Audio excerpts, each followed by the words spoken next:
15 часам дня у нас по Республике Абхазия 43,5% проголосовало. Это общая явка на 15:00.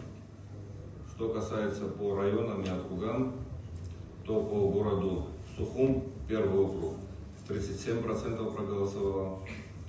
По второму округу также 37%, по третьему 32%, по четвертому 42%, по пятому 29%, по шестому 43%, по седьмому округу 44%, по восьмому округу 28% и по девятому 42%. Что касается Гагарского района, 10-й округ.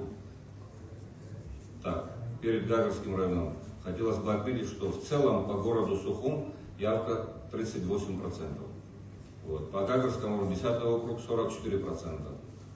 По 11-му округу 43%. По 12-му 37%. По 13-му 33%.